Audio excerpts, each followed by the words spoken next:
Jeez. Where are we going next, Drag? Oh man, this Cade looks interesting. Okay. Line 24. Oh yeah, and there's at least one more I definitely want to get to. Cade in Florida, you're on with Matt and Dragnauct. It says here you're a Christian college student having doubts. How do you become more open about them? And you could lose a lot if people found out. And yeah, you're right. Yeah, guys. So I grew up in a Christian household. I still do. I live in a Christian household. I'm 19, so I live with my parents, and I commute to a Christian college in Florida. I'm sorry. I'm a Sunday school teacher at a Church of God church, and I'm a youth leader at our youth group. Is that all? You guys understand? You guys understand where I'm at here? Yeah, I'm with you. And you, by the way, you sounded like you're in a position very similar to my ex-wife's position, where she stopped believing it around 14, 15 years old, but continued to teach Vacation Bible School and, all of those sorts of things, all the way up until she was working on her master's degree in college, running an atheist group, but still was closeted. So, yeah. Oh, yeah. Wow. Okay. Well, so basically I've said, well, if I leave now, if I had, said my unbelief when I was around 15 or 16, which is when I really started doubting all the, I started sniffing out the BS my Bible teachers and such, because I went to Christian high school, were feeding me. I would have gotten in a lot of trouble. I would have been silenced, and I would have had to just pretend like I believed it. So I just pretended like I did without making the big deal. And, always, every time I would even bring up an issue I had with the proof that somebody had for creationism or things like that, the flood, I would be silenced and kind of reprimanded publicly for it. So I kept that to myself. But I'm 19 now, and I go to college and everything. And I originally was majoring in pre-med biology, which I really loved and I was doing well in. But I couldn't stand the headmaster for the scientific department. And it was Young Earth Creationist, this college science department, which handed out degrees in science while preaching Young Earth Creationism, Can I interrupt literalism, everything like that. Can I interrupt for a side question real quick? Go ahead. I realize that you're 19 Sure, absolutely. and you're not a doctor, not a medical expert, but you've at least studied something in the realm. There was someone who called in who wanted our advice on how to deal with parents who think that the COVID-19 situation is a sign of the end times and Jesus coming back. And so I was wondering how you, as a Christian entertaining doubts who's also studied some biology and stuff, would respond if your parents had said something like that. Well, I would. Well, okay. So my parents have said something like that. Do what?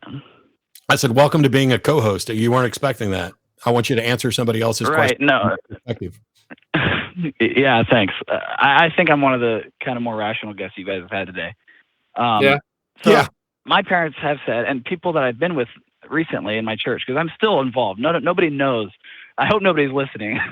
But I would say, you've got to be kidding me. I work at a hospital, and there's people in the hospital. It's actually a South Florida Baptist is the hospital. I probably shouldn't have said that, but that's the hospital. And it's a Christian, quote unquote, hospital. And I have nurses. There was a nurse in there whose daughter was positive for coronavirus, and the nurse kept coming to work. And we said, why? Why would you come to work if you knew you were exposed to coronavirus by somebody in your own household?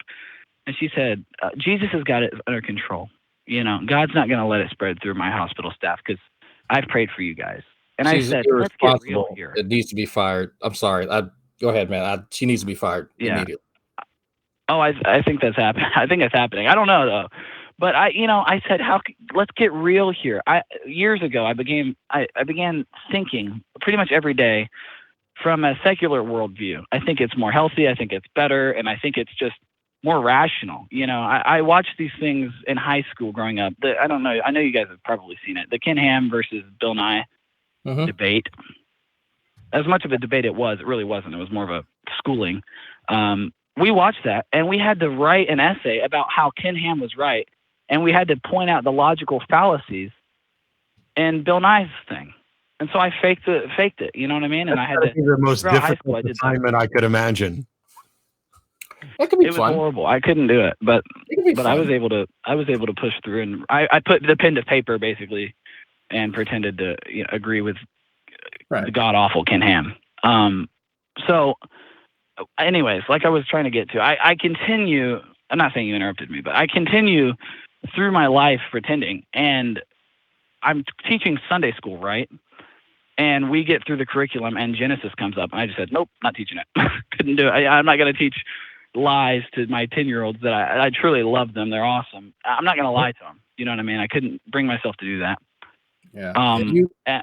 And I just wanted to ask, if I don't believe what I'm teaching, the reason that I'm still teaching it is because I know that from the position that I'm in, I'm able to actually speak good things in here, because I can do better. I can be secular, but also teach Sunday school without, contradicting their beliefs. I'm just not going to indoctrinate them with false ones. Anyways, I've been talking for a while. You guys go ahead. Cade, let me tell you what you are. You Okay. are the equivalent of a member of the Clergy Project. You're not actually. Yeah, I'm familiar. But you are in exact same situation where your life is completely surrounded and soaking in something that you don't accept wholly or have issues with, and you're putting the best face on it you can. As I've worked with a number of members of the Clergy Project. Some of them have become friends of mine. Some of them are still in the ministry, and they're doing what you're doing, which is, since I'm stuck here, let me put the best face on this I can, and let me try to teach people actual good values, even if it doesn't match up with what my religion said. So you're like the non-clergy project person. Yeah, I agree. The weird thing about it is my whole social circle, growing up in high school, a Christian school, I go to a Christian college, I live in a Christian home, and I go to church. That's my social circle completely, basically. I can't remember the last time, except for right now, that I've talked to an atheist. It's really refreshing, by the way. You should try to find a group in your area where you can essentially maintain your anonymity and stuff, and yet interact with like-minded people. Right. Well, the issues, one of the huge issues I have is if I were to come out, not as atheist, don't get me wrong. I love you guys. And I think atheists on average are more rational, probably better humans than a lot of Christians that I know. I'm not quite prepared to say that I'm an atheist, and I'm not going to say convert to atheist. I know that's not what it is. It's more of a deconversion. But I'm not there yet. I believe that there's a God, and the reason I believe in a God is for no rational reason at all. I'm a scientist at heart, and I would never say to you that I can prove God or that I can't prove God.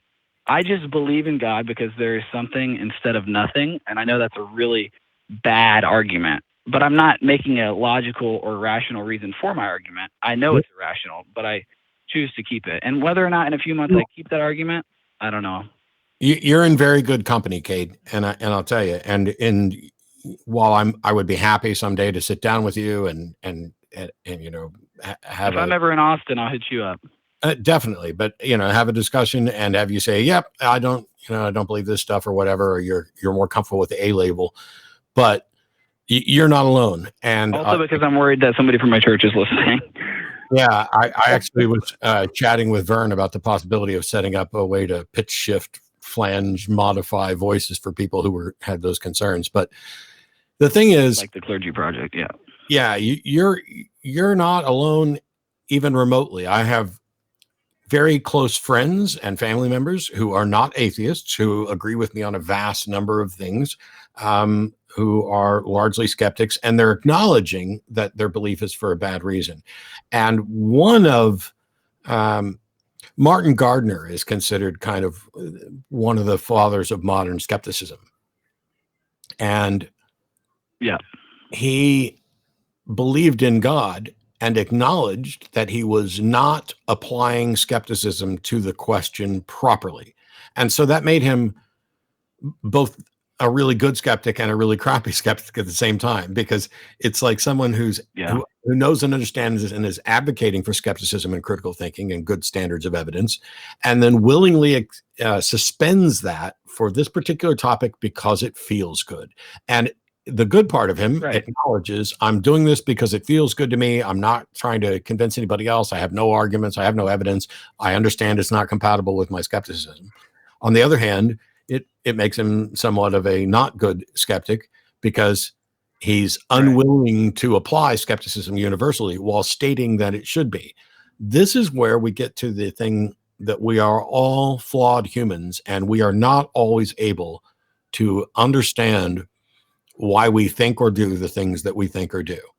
We are really good at rationalizing. I've been introspective about it. I've said, my favorite, I guess if this is an applicable labeling of it, my favorite atheist quote is one of a guy, and I can't quote it, so I'll paraphrase it. But he says that man looks at the prenatal abyss with much more calm than the one he's heading for. Have you heard it? Yeah. Okay. I've heard it in different versions, but I think I've heard that prenatal one. Right. I have no issue with a post-mortem abyss. I think, shoot, if all I get is earth and I die and nothing happens, I'm cool with that, So I know most people hold to religion, and I think religion maybe even started because people were afraid of death, right? Yeah. And, I have this whole thing where I think, why do I think my religion's right? Why do we just diss on everybody else and think that Christianity is the right one? So am I a Christian anymore? I don't know. I haven't seen any proof of the resurrection. I haven't seen any proof of the Bible. I'm holding on to something because I grew up in Central Florida, evangelical, crazy town, basically. And I don't want to disappoint anybody, I think is the main reason I'm holding on to it. And like I said, if a few months from now I change my view completely, I would not even be surprised. I wouldn't be surprised either, but I also wouldn't be surprised if you didn't, because one of the things that we as human beings are really good at doing is rationalizing and staying put. And our fear of change and consequences puts us all in that position. But don't beat yourself up over it, because basically what you've done now is you've carved out an area where you are going to be rational and secular in all things except for this one thing. And as long as I think that this one thing, go ahead. Sorry. I'm just saying, as long as that one thing is encapsulated and kind of quarantined off, okay, you're probably okay, and you're certainly not out there actively doing harm on behalf of the beliefs that people you go to church with. Yeah, of course. Yeah. So I think I let my reason take me as far as it can. And when something is metaphysical and non-provable and, you can't disprove it, right? I know that's a horrible argument, but I think that's where I let my faith kind of just go, you know what? Okay, let's use faith here. It's the only realm of the world. It's the unnatural world that is actually, has a benefit from having faith. Anyways, guys, I just wanted to say that if I were to come out as atheist, right? How much damage that would do to me, I think is beyond what even you guys might understand. My college, I had to sign a paper that I was a Christian and that I am lifelong saved Christian. If you say I'm an atheist at this university, they can revoke you. And I'm going there on full academic scholarship. I can't risk that. You know what I'm saying? Yeah, fake it till you make it, man. If you really want your white lab coat, fake it till you make it. Yep. I'll tell you right now that your goal is more important. Yep. While Sam Harris wrote a book about lying, and I think he has since kind of acknowledged that some of it was perhaps an oversimplification. I'll have to talk to him about it some later time. But my thing is that there are situations where the best possible thing you can do is lie. The prime example is, if Anne Frank's hiding in your attic and the Nazis show up and say, is Anne Frank here? Lying is the best thing that you can do. It is the moral thing. And so now Sam has some nuances there that I could dig into at another time. The key here is we're going to move on to the last couple callers, but I want you to recognize two things. First of all, you didn't really need me or Drag for any of this conversation. At almost every turn, you were both making the case, pointing out why it wasn't a good case and everything else. So it seemed like mostly what you were wanting to know is, is it okay for me in this position where I have so much at risk if I come out as a non-believer to go ahead and stay closeted and be deceptive and keep trying to do good? And if that's all you're looking for, then yes, we will wave hands and bless I you. guess that's a good analysis. Yeah. I guess that's good. Can I finish with one sentence about what you said about Anne Frank? Yeah. Say one more thing, and I'll say goodbye. We use in my church, in Christian learning in high school, actually, we use that as an example, the Anne Frank argument.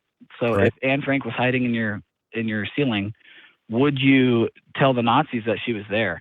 And my Christian mentors made the case that, yeah, you would, because the Bible says not to lie, but it doesn't say not to tell them that Anne Frank's in your ceiling.